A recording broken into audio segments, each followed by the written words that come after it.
پاکستان کا مستقبل بہت شاندار ہے، بہت زبردست ہے، تھوڑا سا انتظار کر لیجیے۔ ہم تو انتظار کر رہے ہیں، جنہوں نے کرنا ہے ان کو کیا کہیں گے آپ؟ وہ کر رہے ہیں، جو بڑے ہیں وہ جانتے ہیں چیزوں کو، وہ غافل نہیں ہیں۔ چند ماہ میں چیزیں اسٹریم لائنڈ ہو جائیں گی، کچھ پیسے باہر سے آنے ہیں، وہ انشاءاللہ وہی بہت جلد آ جائیں گے۔ کہ میں انفارمیشن کی بنیاد پر بات کہہ رہا ہوں، میں کوئی تجزیہ نہیں کر رہا۔ شہری اور ریاست کا جو سوشل کانٹریکٹ ہے وہ بھی کمپرومائز سا نظر آتا ہے۔ تو پہلے یہ کانٹریکٹ جو تھا، یعنی جو عمرانی معاہدہ، وہ کب رہا عمرانی معاہدہ؟ محمد بن سلمان اصلاحات لے کے آ رہے ہیں اور تیزی سے انہوں نے دنیا بھر سے ٹورسٹ کو ویلکم کیا اور اپنی سچویشن کو چینج کیا۔ پاکستان کے لیے تو بہت لرننگ ہونی چاہیے اس کے اندر۔ ہم اور سعودی عرب ایک دوسرے کے بغیر نہیں رہ سکتے۔ جتنی سہولتیں پاکستان انہیں دیتا ہے، ہر سکھ تعریف کرتا ہے، تو ہم ان سے یہ کہتے ہیں کہ جو تعریفیں آپ ہمارے سامنے کر رہے ہیں، اپنے ملک جا کر بھی یہ تعریفیں کیجیے گا اپنے ملک میں پہنچ کر، کہ پاکستانی بہت اچھے ہوتے ہیں، پاکستانی دونوں ہاتھ کھول کر استقبال کرتے ہیں۔ انڈیا سے جتنے لوگ آتے ہیں سب سے محبت کا مظاہرہ ہوتا ہے، اور آپ نے دیکھا ہوگا کئی کرکٹرز ہیں۔ کاش پاکستان سے جو لوگ ہندوستان جاتے ہیں اور جا رہے ہیں وہ بھی یہ کہہ سکیں کہ ہندوستان نے پاکستانیوں کو بڑی محبت سے نوازا۔ کرتارپور کوریڈور نے جو دونوں ملکوں کی عوام کو ایک پوائنٹ پہ جمع کیا، تو آپ اس پروجیکٹ کو کیسے دیکھتے ہیں؟ کہ نہیں، یہ اچھا خیال تھا،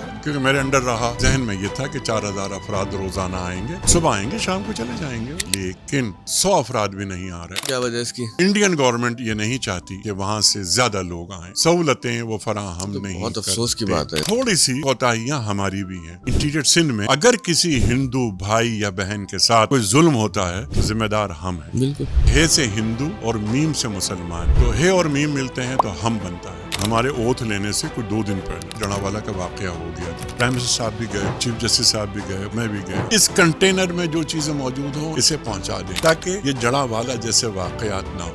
ابھی بھی ایک اور واقعہ جو افسوسناک ہوا سرگودا جی، وہ سرگودا میں جو ہوا ہے تو غلط فہمی کی بنیاد پر، جہالت کی بنیاد پر یہ نہیں ہونے چاہیے۔ ہم اور مسیحی مذہبی قیادتیں وہ ایک پیج پر ہیں۔ کراچی میں ایک کارڈینل بھی رہتے ہیں، جوزف کوٹس۔ دنیا میں چند کارڈینلز ہیں، انہی میں سے ایک پوپ منتخب ہوتا ہے۔ ہم نے جوزف کوٹس صاحب کے ساتھ، میں فوراً گھر گیا، میں نے کہا حضرت آپ کہیں تشریف نہیں لائیں گے، میں آپ کے دروازے پہ آؤں گا۔ اپنی ٹیم سے میں نے یہ پوچھا کہ ہم نے پچھلے سال جو حج کروایا تھا وہ کروایا تھا 11,75,000 کا، اس کا بریک اپ ذرا میں جاننا چاہتا ہوں۔ انہوں نے بریک اپ مجھے دے دیا۔ اس بریک اپ میں بہت سے پیسے بچتے تھے۔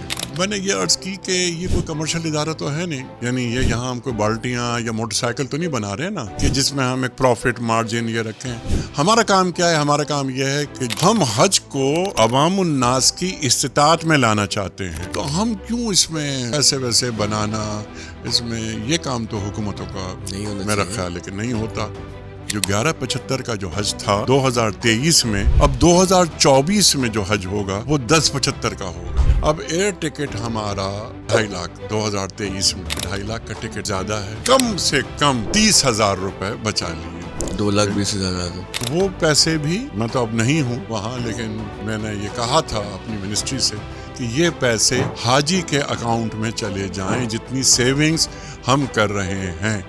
10,75 1 لاکھ تو بچ گئے، مزید یہ اور ہم مائنس کر لیں اس میں سے۔ جی۔ اب میری خواہش یہ ہے کہ ہر حاجی کے اکاؤنٹ میں کم از کم 50,000 روپے اور ڈلوا دیے جائیں۔ یعنی واپس چلے جائیں نا، واپس چلے تو بات چلے حاجی حضرات جو ہیں وہ، ان کو بھی چاہیے کہ فالو اپ کریں اس کا۔ السلام علیکم، انیق احمد صاحب ہمارے ساتھ آج موجود ہیں۔ انیق احمد صاحب کے ساتھ ہم نے پہلے بھی ایک پوڈ کاسٹ کیا تھا جس وقت وہ وزیر نہیں تھے، اور انہوں نے اس وقت ایک بات یہ کہی تھی کہ مسلمانوں کے لیے حج کا جو فریضہ ہے اس کا انجام دینے کے لیے آسانی کرنی چاہیے ریاست کو، اور پھر اللہ کا کرنا ایسا یہ ہوا کہ اللہ تعالیٰ نے ان کو یہ موقع عطا کیا کہ وزارت مذہبی امور میں انہوں نے وزیر کی حیثیت سے 7 مہینے گزارے۔ تو ہم انیق احمد صاحب سے آج جانیں گے کہ ان کا ٹینیور بطور منسٹر کیسا رہا، پاکستان میں ایز اے منسٹر کام کرنا کتنا مشکل ہے، کتنا آسان ہے، اور سب سے اہم یہ کہ انہوں نے اپنی وزارت کے دوران حج کو آسان کرنے کے لیے کیا کیا اقدامات اٹھائے، گوکہ ہم وہ خبروں میں دیکھتے رہے۔ بہت شکریہ انیق صاحب، آپ کا شکریہ، آپ ایک دفعہ پھر ہماری دعوت پہ تشریف لے کے آئے۔ مجھے بہت خوشی ہے میرے لیے۔ اچھا، وزارت کا ایکسپیرینس کیسا رہا آپ کا؟ 7 مہینے آپ نے بطور وزیر گزارے، تو ظاہر ہے کہ ایک عام آدمی کی حیثیت سے جو ہمارے وزیروں کے بارے میں کچھ تعصبات بھی ہیں، کچھ ہماری مس انڈرسٹینڈنگ بھی ہے، کچھ صحیح معلومات بھی ہے، تو ہم وہ کلیئر کرنا چاہ رہے ہیں پہلے تو آپ سے کہ جب آدمی ایک وزیر بنتا ہے تو کن کن چیلنجز کا سامنا ہوتا ہے کیونکہ بیوروکریسی کے ساتھ ڈیل کرنا ہوتا ہے؟ بہت اچھا رہا ایکسپیرینس. پہلی بات تو یہ، یعنی پہلے سوال کا جواب یہ ہے. باقی چیلنجز میرا خیال ہے کہ نجم پرسن ٹو پرسن ویری ہوتے ہیں. آپ چیلنجز سمجھتے ہیں کن چیزوں کو، اپنے لیے کچھ چیلنجز آپ کوائن کرتے ہیں. آپ کے اہداف کیا ہیں؟ اگر آپ ایز منسٹر کچھ کرنا چاہتے ہیں، کچھ کنٹریبیوٹ کرنا چاہتے ہیں اسٹیٹ کے لیے، تو آپ کے پاس بڑے، یعنی اسکائی از دا لمٹ. آپ کو بہت سارے کام کرنے پڑتے ہیں اور بہت سارے خوابوں کو تعبیر سے روشناس کرانا ہوتا ہے. تو جب ہم گئے اسلام آباد تو پہلی بات یہ کہ کوئی ایکسپیرینس نہیں تھا ہمیں وزارت کا. پہلی مرتبہ گئے تو کچھ چیزیں تھیں، کچھ باتیں تھیں، کچھ خواب تھے، کچھ خیالات تھے، کچھ کمٹمنٹس تھے جو ہم نے خود اپنے اوپر امپوز کر لیے تھے. وہ کسی نے ہمیں نہیں بتایا تھا. بس یہ تھا کہ اللہ تعالیٰ نے تمہیں یہ مقام دیا ہے، تمہیں 24 کروڑ لوگ موجود ہیں، تم کو اللہ تعالیٰ نے منتخب کر کے یہاں بٹھایا ہے وزیر مذہبی امور کی حیثیت سے. تو تم کیا کچھ کر سکتے ہو، یعنی کیا کچھ ڈیلیور کر سکتے ہو. تو ہم نے کوشش کی. کوئی مطلب نوٹ آل کلیم کیا کہا جائے، بس یہ کہ سب لوگوں کو معلوم ہے، میڈیا کے ذریعے معلوم ہوا، سوشل میڈیا کے ذریعے معلوم ہوا. بہت ایکٹیو تھے آپ، بہت زیادہ. میں بہت ایکٹیو تھا. دن میں کہیں ہے، رات میں کہیں ہے. ایک دن بھی ایسا نہیں ہوا کہ میں نے ایک دن بھی میں چین سے بیٹھا ہوں. ایک دن سے مراد جس میں اتوار بھی شامل ہے، جس میں ہفتہ بھی شامل ہے. سیٹرڈے سنڈے دونوں دن منسٹری بند رہتی ہے، لیکن صبح 8 بجے سے رات 12 بجے تک ہم نے یہ طے کر لیا تھا کہ کام کریں گے. اور ظاہر ہے پوری منسٹری کو انوالو کریں گے. آپ نے ذکر کیا بیوروکریسی کا، تو بیوروکریسی کو ساتھ رکھیں گے. وہ جو بات کہی نا نجم آپ نے، اہم بات ہے. بیوروکریسی، رکاوٹیں وغیرہ، آپ کو بہت حیرانی ہوگی، بلکہ میرے یہ سننے والے اور دیکھنے والے بڑے حیران ہوں گے شاید یہ بات سن کر. مجھے بہترین لوگ ملے. میرے سیکرٹری، میرے ایڈیشنل سیکرٹری، میرے جوائنٹ سیکرٹری، میرے ڈپٹی سیکرٹری، میرے سیکشن آفسر، جتنے لوگ مجھے ملے بہترین لوگ ملے. میں بڑا خوش نصیب ہوں. بلکہ جب میں جا رہا تھا تو مجھے کچھ لوگوں نے ڈرا دیا تھا کہ یہ ریڈ ٹیپزم وغیرہ، یہ چیزیں وہ چیزیں. جب میں پہنچا تو میرے سیکرٹری تھے، پہلے سیکرٹری، مجھے 2 سیکرٹریز کے ساتھ مجھے کام کرنا پڑا. وہ تھے آفتاب درانی، پھر وہ چلے گئے تھے انٹیریئر. تو آفتاب درانی صاحب ہیرا آدمی، محنتی آدمی. پھر انڈرسٹینڈنگ ایک ڈیولپ ہوتی ہے. فریکوینسی کا سیٹ ہونا بہت ضروری ہے. میں اور آپ اگر کام کر رہے ہیں تو ہمارا ایک لائک مائنڈڈ ہونا بہت ضروری ہے. آفتاب درانی صاحب کے ساتھ کام کیا، پھر ان کا ٹرانسفر ہو گیا، وہ چلے گئے انٹیریئر میں. تو ڈاکٹر عطاء الرحمن صاحب کے ساتھ میں نے کام کیا. ڈاکٹر عطاء الرحمن صاحب ہیرا آدمی، بہترین آدمی. بے پناہ خوشی ہوئی مجھے. نیچے آ جائیں تو جوائنٹ سیکرٹری میں سجاد حیدر یلدرم، ایک زبردست آدمی. بلکہ سجاد حیدر یلدرم کو تو میں کہتا ہوں کہ ایک اللہ والا آدمی. اور جس طرح جس کمٹمنٹ کے ساتھ ہم لوگوں نے کام کیا، میرا خیال ہے کہ یعنی میں تو خوش نصیب ہوں. باقی اب وہ لوگ جو بیوروکریسی ہے وہ بتائے گی کہ ان کو کیسا محسوس ہوا میرے ساتھ کام کرنا. لیکن میرا خیال یہ ہے، جب میں آ رہا تھا اس وقت بھی بہت ساری باتیں ہوئیں، اور مجھے بلکہ ان لوگوں نے جو باتیں میرے بارے میں کی، اتنی اچھی باتیں، شاید میں اس کے قابل بھی نہیں تھا، اس کا اہل بھی نہیں تھا. لیکن میرے تمام دوست ایک فیملی ممبر کی حیثیت سے ہم کام کرتے تھے. ایک ٹیم تھی، تو ایک ٹیم دن رات کام کرتی تھی، اور ہم بڑے خوش ہو کے کام کرتے تھے اور خوش ہو کر کام لیتے تھے. بہت اچھا ہوا. تعجب ہو رہا ہے باتیں سن کے، کیونکہ میں نے جتنا صحافت میں ایز اے صحافی کام کیا، تو منسٹرز اپنی منسٹری چھوڑنے کے بعد عموماً اپنی ٹیم کے بارے میں، بیوروکریسی کے بارے میں ایسی باتیں کرتے نہیں ہیں. میرے بہت دوست ہیں جو منسٹرز ہیں میرے ساتھ، کیونکہ میں رہتا بھی وہیں تھا، منسٹرز انکلیو میں. تو شام کو ہم لوگ بیٹھتے تھے بلکہ ہماری فیملیز آپس میں بڑی ملاقاتیں ہوتی تھیں، کھانے وانے خوب چلتے تھے، تو ہماری گفتگو ہوتی تھی بہت سارے معاملات پر. جیسے میں نے عرض کیا کہ مجھے بال برابر بھی جسے کہتے ہیں نا کہ ایک شکایت نہیں رہی، بلکہ میں اچھی بات نے کہا اللہ تعالیٰ کی بڑی مہربانی. دیکھنے والوں کو پتہ چلے گا کہ پاکستان میں بہت اچھے لوگ سسٹم میں کام کر رہے ہیں. بہت اچھے. ہمارا عمومی تاثر اب ملک کے حوالے سے اور سسٹم کے حوالے سے بڑا منفی ہو گیا ہے. مجھے بالکل بھی نہیں. اگر منفی تاثر ہوتا مجھے ملتا میں ضرور یہاں بیان کر دیتا، لیکن میں بڑا خوش. اچھا، قبل اس کے کہ ہم آپ کے کام کی طرف چلیں، پہلے ہمارے دیکھنے والوں کو یہ سمجھائیں کہ جو آپ کی منسٹری تھی اس کا دائرہ اختیار تھا کیا؟ یہ بہترین سوال ہے. یہ میرے پاس اصل میں 3 ڈپارٹمنٹس ہیں. میرا دائرہ اختیار کی جو بات ہے، میری جو ڈومین وہ تھی مذہبی امور، نمبر 1. نمبر 2 تھی انٹرفیتھ ہارمنی. Number 3 ایویکو trust. اچھا، وہ بھی آپ کے انڈر آتے ہیں؟ جی، تو یہ 3 ڈپارٹمنٹس میرے پاس تھے. میں نے جو بات کی ابھی صرف آپ نے حج کے بارے میں بات کی، تو میں نے حج کے بارے میں بتایا. اس میں مزید بات کریں گے، لیکن جتنے بھی معاملات دینی حوالے سے وہ سب میرے پاس میری ذمہ داری. اس میں خواجہ صاحب کا عرس ہو اس کے لیے ویزے ہوں، حضرت نظام الدین اولیاء کا عرس ہو اس کے لیے ویزے ہوں، پھر یہ کہ پاکستان کے جو دینی معاملات میں تعلقات دیگر ممالک سے ہیں، یعنی جیسے ایران اور عراق ہمارے لوگ جاتے ہیں، زائرین جاتے ہیں، تو انہیں سہولتیں فراہم کرنا. تو یہ تمام چیزیں ان کو دیکھا اور بساط بھر کوشش کی. جو کچھ ہم کر سکتے تھے، جو آسانیاں سہولتیں ہم فراہم کر سکتے تھے، وہ ہم کوشش کرتے رہے الحمدللہ. اس کے ساتھ ساتھ ہم نے ایک کام یہ کیا انٹرفیتھ ہارمنی کے حوالے سے. نجم کبھی ایسا نہیں ہوا کہ کسی چرچ میں انٹرفیتھ ڈائیلاگز ہوں سرکاری سطح پہ. صرف منسٹری نا، ایز اے منسٹر میں بات کر رہا ہوں اس وقت، یعنی ایکس منسٹر، کہ ڈیورنگ مائی ٹینیور میں نے کتنے کیا کام ہوا. پہلی مرتبہ ہوا ہے سینٹ پیٹرک میں ہوا الحمدللہ. ہمارے دیگر مذاہب کے ماننے والے یعنی ہمارے مسیحی بھائی، ظاہر سینٹ پیٹرک میں ہی وہ ہو رہا ہے، میزبانی وہ کر رہے ہیں.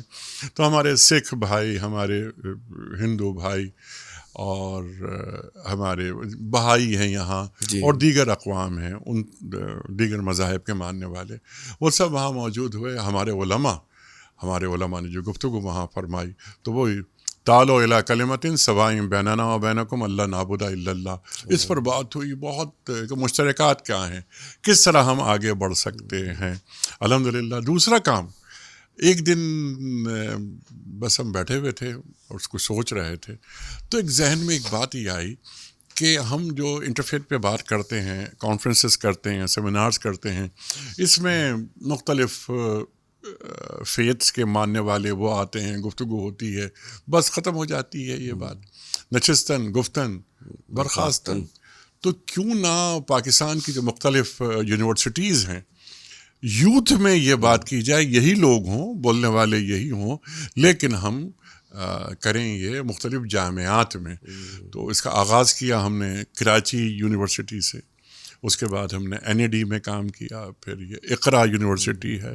پاکستان کی مختلف یونیورسٹیز میں ہم نے یہ پروگرامز کیے اور یوتھ میں، اور ان سے کہا کہ آپ کنٹینر ہیں اس پیغام کا جو ہم نے آپ کو دیا، اس کنٹینر میں جو چیزیں موجود ہوں اسے پہنچا دیں، تاکہ یہ جڑا والا جیسے واقعات نہ ہوں. ابھی بھی ایک اور واقعہ جو افسوسناک ہوا ہے سرگودا جی، میں. وہ سرگودا میں جو ہوا ہے تو غلط فہمی کی بنیاد پر، جہالت کی بنیاد پر، مس کمیونیکیشن کی بنیاد پر بہت سارے واقعات ہو جاتے ہیں. یہ نہیں ہونے چاہیے. گویا جوانوں کو پیروں کا استاد کر والی بات جو ہے، بس ان کو بتایا جائے یوتھ کو. تو وہ لڑکے NED کا نام لینا بڑا امپورٹنٹ ہے، کیونکہ میں نے بھی NED یونیورسٹی سے پڑھا ہے. تو جب ہم انجینئرنگ کی تعلیم حاصل کرتے ہیں تو میں نے دیکھا کہ نا وہ بہت ذہن میکینیکل ہو جاتا ہے. تو انجینئرز میں اور ڈاکٹرز میں یہ آپ کو پتہ ہی ہے دنیا بھر میں مشہور ہے کہ انتہا پسندی بڑھنے کے جو واقعات ہیں وہ زیادہ بھی ہیں. تو یہاں انجینئرنگ یونیورسٹیز میں کام کرنا بڑا ضروری ہے، کیونکہ کراچی یونیورسٹی میں تو ماشاء اللہ پھر کوئی ایکٹیویٹی ہو جاتی ہے، لیکن میں نے دیکھا جب میں پڑھتا رہا NED میں اس طرح کے ہم نے وہاں پر نہیں دیکھے تھے. میں آپ کو یہ بتاؤں، آپ نے جو بات فرمائی ہے اس کے نتیجے میں کہ وہاں کے جو وائس چانسلر ہیں سروش حشمت لودھی صاحب، وہ ہمارے دوست کا ہمارے بزرگ استاد حشمت لودھی صاحب کے بیٹے، تو وہ سروش صاحب بھی موجود تھے اس پروگرام میں، بے پناہ خوش ہوئے، اور انہوں نے مائک پہ جا کر یہ کلمات بھی کچھ ادا کیے کہ بھئی میں تو حیران ہوں کہ اتنا شاندار موضوع اور ہماری جامعہ میں یہ ہوا. اور انہوں نے ایک آفر یہ بھی کی کہ جب بھی آپ کو ایسے پروگرام کرنے ہوں ہماری یونیورسٹی حاضر ہے. تو ماشاء اللہ سروش صاحب کے آنے کے بعد سے بڑی وہاں پہ امپروومنٹ آئی ہے. جی جی بالکل، بہت ہی ایک ویژنری آدمی ہے سروش صاحب. مزہ آیا ان سے بات کر کے، میری پہلی ملاقات تھی. اچھا آپ نے ذکر کیا بیچ میں انڈیا کا، کیونکہ میرا انڈیا ایک دفعہ جانا ہوا اور اجمیر شریف حاضری ہوئی، تو اکثر لوگ یہ پوچھتے رہتے ہیں کہ جو عرس کے جو مواقع آتے ہیں اور انڈیا کے ویزے ملتے ہیں، تو اس کے اندر آپ کے دور میں کس طرح کے معاملات رہے؟ ویزا مل رہے تھے، لوگ جا رہے تھے، سچویشن کیسی تھی؟ اس کا طریقہ کیا ہوتا ہے؟ وہ طریقہ یہ ہوتا ہے کہ ایک پاکستان اور انڈیا کے درمیان کچھ ایگریمنٹس ہیں، اس میں یہ کہ خواجہ صاحب کے عرس کے لیے اتنے ویزے ہم ایشو کریں گے، نظام الدین اولیاء رحمۃ اللہ علیہ اتنے ویزے ایشو کریں گے. اس طرح ان کے پاس وہ ایک تعداد ہمیں دیتے ہیں. اگلا کام کیا ہوتا ہے وہ ذرا مشکل ہے. پہلے میں اپنی بات کر لوں، پھر ہمارے پاس جیسے 500 انہوں نے کہا کہ ہم آپ کو 500 ویزے دیں گے، تو کوئی 2500 3000 اپلیکیشنز آتی ہیں ہمارے پاس، قرآن دازی ہوتی ہے اور ہم وہ نام دے دیتے ہیں انڈین گورنمنٹ کو کہ یہ ہیں نام اور ان کو ویزے ایشو کر دیے جائیں. پھر وہاں انڈین گورنمنٹ ایک ان کی تحقیق کرتی ہے، انکوائریز کرتی ہے، جانے کیا کیا. اور جیسے فرض کیجئے کہ 500 نام ہم نے انہیں دے دیے، تو وہ کوئی 400 نام 350 نام وہ کہتے ہیں کہ یہ لسٹ ہے، یہ ہم نے اپروو کر دی ہیں، تو آپ ان کے پاسپورٹ بھجوا دیجئے، ان کے ویزے لگ جائیں. تو یہ تمام تر حکومت انڈیا پر ہے کہ حکومت انڈیا یعنی گورنمنٹ آف انڈیا کتنے ویزے ایشو کرتی ہے. کیونکہ پاکستان میں لوگ وزارت مذہبی امور والوں کو ڈھونڈ رہے ہوتے ہیں کہ کسی طرح سے ہمارا ویزا لگوا دیں، تو آپ نے واضح کر دیا کہ آپ کا کام ہے وہاں پہ نام دے دینا شارٹ لسٹ کر کے قرآن اندازی کے بعد. اب ان کی ثواب دید ہے، ان کا اختیار ہے کہ وہ کس کو اور اس سلسلے میں پھر ہم کچھ نہیں کر سکتے. یہ نقطہ بڑا اہم ہے. جی ہاں. اچھا اگر ہم اب آئیں اپنے اصل موضوع کی طرف، حج کے حوالے سے، کیونکہ مجھے یاد ہے جب لاسٹ ٹائم آپ ہمارے پوڈ کاسٹ میں آئے تھے تو اس وقت حج کی جانے کی قیمت بہت بڑھ گئی تھی، وہ ڈراسٹکلی، اور کافی اس پہ شور شرابہ بھی ہوا، اور وہ شاید پہلا سال تھا کہ جس سال جو کوٹا مختص ہوتا ہے اس سے کم حجاج کرام پاکستان سے حج کرنے کے لیے گئے تھے. تو جب آپ آئے، اور ظاہر ہے کہ اتنی مہنگائی تو ہوئی گئی تھی اور مزید معیشت کی تو ہماری صورتحال ابتری کی طرف ہی جا رہی تھی، تو اس صورتحال میں آپ کے دور میں وہ حج پہلے سے سستا کیسے ہو گیا؟ مطلب یہ کون سا بزنس ماڈل لگایا آپ نے؟ ہاں یہ بہترین سوال ہے، میں عرض کرتا ہوں اس سلسلے میں. جب ہم پہنچے تو جس طرح میں نے پہلے عرض کیا کہ کچھ کنٹریبیوٹ کریں ریاست کے لیے، تو بہت ساری باتیں ہوئیں، لیکن یہ جو سوال ہے اس سوال کے جواب میں پہلے عرض کر دوں، پھر ہم آگے بڑھیں گے. میں نے اپنی جو بیوروکریسی ہے، اپنے اسٹاف، اپنی ٹیم سے میں نے یہ پوچھا کہ ہم نے پچھلے سال جو حج کروایا تھا وہ کروایا تھا 11,75,000 کا. تو اس کا بریک اپ ذرا میں جاننا چاہتا ہوں کہ 11,75 کیسے ہم نے یعنی یہ لیا. تمام پاکستانی جو ہمارے بھائی اور بہنیں ہمارے گئے حج پر، تو انہوں نے بریک اپ مجھے دے دیا. تو اس بریک اپ میں بہت سے پیسے بچتے تھے. اچھا. تو میں نے یہ عرض کی کہ یہ کوئی کمرشل ادارہ تو ہے نہیں، یعنی یہ یہاں ہم کوئی بالٹیاں یا موٹر سائیکل تو نہیں بنا رہے نا کہ جس میں ہم ایک پروفٹ مارجن یہ رکھیں. ہمارا کام کیا ہے؟ ہمارا کام یہ ہے کہ جو من استطاع الیہ سبیلا، جس میں استطاعت ہے وہ حج کے لیے جائے. ہم حج کو عوام الناس کی استطاعت میں لانا چاہتے ہیں، تو ہم کیوں اس میں پیسے ویسے بنانا، اس میں یہ کام تو حکومتوں کا میرا خیال ہے کہ نہیں ہوتا. اور ہم نے حساب کتاب لگایا، ہم نے اگر ہم حج کو 1,00,000 روپے کم کر دیں تب بھی ہمیں پیسے بچ جاتے ہیں جو ہمارے فنڈ میں جمع ہو جاتے ہیں. وہ جو وزارت کا فنڈ ہے تاکہ کہیں ضرورت پڑے تو کام آ جائیں، تو وہ تو بالکل ٹھیک ہے، لیکن یہ کیوں لے رہے ہیں ہم زیادہ پیسے؟ تو پہلا کام تو ہم نے یہ کیا، اچھا بالکل انڈرسٹینڈنگ کے ساتھ، کہ یار ایسا کرتے ہیں کہ جو 1175 کا جو حج تھا 2023 میں، اب 2024 میں جو حج ہوگا وہ 1075 کا ہوگا. 1,00,000 ہم نے اسٹریٹ بس یہ کم کر دیا. پھر دوسرا کام یہ ہوا، یہ میں آپ کی خدمت میں عرض کروں، بہت ساری باتیں ہیں، اب میں یہ سوچ رہا ہوں کون سا بیان کروں کون سی نہیں کروں. اب آپ دیکھیے کہ حجاج کی خدمت بس اگر ذہن میں رہے نا تو اللہ تعالیٰ خود راستے سجھاتا ہے، بتاتا ہے. یہ جو عمرے کا ٹکٹ ہے ہمارا، جب ہم جاتے ہیں عمرہ وغیرہ، تو ہمارا ٹکٹ 1,10,000 بہت 1,00,000 کا یہ ہو جاتا ہے. ہم حجاج سے لے رہے ہیں 2,50,000. 2023 میں 2,50,000 لیا گیا ٹکٹ قیمت میں. جی ٹکٹ، ایئر ٹکٹ، ابھی میں ایئر ٹکٹ کی بات کر رہا ہوں، وہ بات ختم ہو گئی. بریک ڈاؤن سمجھا رہے ہیں. صحیح چند موٹی باتیں. 11,75,000 کو کر دیا 10,75، 1,00,000 ختم ہو گئی بات نا. اب آگے ایئر ٹکٹ. اب ایئر ٹکٹ ہمارا 2,50,000 2023 میں. تو 2023 میں ہم نے 2,50,000 کا ٹکٹ کیوں دیا؟ یہ ایئر لائنز نے ہم سے، یعنی PIA، سعودیہ، ایئر بلو اور سیرین وغیرہ جو ہماری لوکل ایئر لائنز ہیں وغیرہ وغیرہ، یہ سب ہے. اور پچھلے سال 23 میں یعنی ایئر سیال نہیں تھی، مطلب ان کو سعودی جانے کی لائسنس نہیں تھا ان کے پاس، صرف لوکل ہی آپریٹ کر رہے تھے وہ.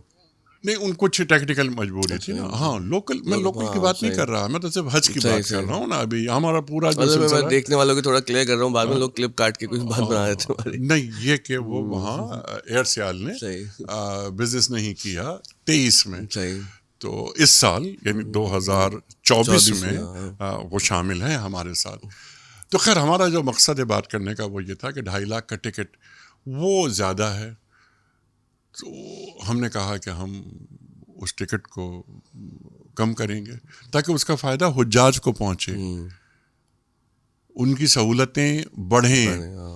میں ابھی اس پر آؤں گا. ان کے لیے آسانیاں فراہم کریں، اور یہ کام کرنا حکومتوں کے لیے فرض ہے کہ وہ حجاج کو تاکہ دعائیں دیں. میں جب بھی حجاج سے بات کرتا رہا، ان سے یہ حاجی کیمپ وغیرہ، ان کی ٹریننگز وغیرہ، تو وہاں بھی میں خطاب کرتا رہا کہ آپ سے صرف ایک چیز چاہیے کہ جب 9 ذی الحج کو آپ عرفات کے میدان میں ہوں گے تو آپ میرے لیے دعا کریں گے. کیا بات، بس مجھے یہی چاہیے. بڑے خوش، بڑے ہمارے حجاج بے پناہ خوش، الحمدللہ. تو خیر وہ ہم نے کوئی کم از کم کیونکہ 2 جگہ سے جاتی ہیں، ایک ناردرن زون ہوتا ہے، نارتھ زون، ایک ساؤتھ زون ہوتا ہے. تو یوں اب سمجھ لیجئے کہ ہم نے جو 2,50,000 کا ٹکٹ ہے وہ اس میں تقریباً کوئی کم سے کم 30,000 روپے بچا لیے. 2,20,000 جی، بلکہ بعض جگہ سے وہ 35,000 بچے، لیکن to keep myself on safe side 30,000 بچ گئے ہیں. تو وہ پیسے بھی میں تو اب نہیں ہوں وہاں، لیکن میں نے یہ کہا تھا اپنی منسٹری سے کہ یہ پیسے حاجی کے اکاؤنٹ میں چلے جائیں، جتنی سیونگز ہم کر رہے ہیں. 10,75 1,00,000 تو بچ گئے. مزید یہ مزید پیسے نہیں، وہ تو پیکج، ٹوٹل پیکج جمع ہو گیا اور ہم مینج کر لیں اس میں. جی، تو وہ اب میں نے ان سے، بلکہ میں رابطے میں ہوں منسٹری سے، وہ سب دوست ہیں ہمارے. اب میری خواہش یہ ہے اور میری تمنا یہ ہے کہ ہر حاجی کے اکاؤنٹ میں کم از کم 50,000 روپے اور ڈلوا دیے جائیں. یعنی واپس چلے جائیں نا، واپس چلے تو بات چلے. حاجی حضرات جو ہیں وہ ان کو بھی چاہیے کہ فالو اپ کریں اس کا. لیکن میرا چلے آپ سے سوال نہیں، اب ہم تو اپنی ریاست سے سوال کریں گے کہ حج ایک اسلامی معاشرے میں، ایک مسلمان معاشرے میں آسان ہونا چاہیے. اگر آپ یہ سب کچھ کر سکتے ہیں تو پچھلے والے 1,00,000 روپے زیادہ کیوں لے رہے تھے؟ آپ سے نہیں پوچھا، اس لیے میں نے پہلے واضح کر دیا کہ یہ سوال آپ سے نہیں ہے. پھر یہی نہیں، آگے اب میں اگلی باتیں عرض کروں. 3 چیزیں ہوتی ہیں وہاں اس کے علاوہ، یعنی ایئر ٹکٹ کے علاوہ: accommodation, number 2 transport, number 3 catering. اب یہ میں خود گیا ایک جگہ، میں نے بلڈنگز دیکھی، میں نے وہ ٹرانسپورٹ کے ان کے جو یارڈ ہوتے ہیں، میں وہاں جا کر 2023 کی جو چائنیز بسیں ہیں، وہ بالکل نئی بسیں وہ حاجیوں کے استعمال میں ہو رہی ہیں اس وقت. کیٹرنگ، آپ کسی بھی حاجی سے بات کریں وہ کہے گا کہ بہترین کھانے، وہ کھانے جا کر چیک کیے، ٹیسٹ کیا اسے، اور اسے پوچھیے گا. میں اپنی زبان سے نہیں کہنا چاہتا، لوگ بتائیں. اور 5 کھانے ہم ہر حاجی کو دے رہے ہیں بہترین. اور ٹرانسپورٹ کی بات ہو گئی، بلڈنگز ایسے، اور ہر بلڈنگ میں کیئر ٹیکر بیٹھے گا.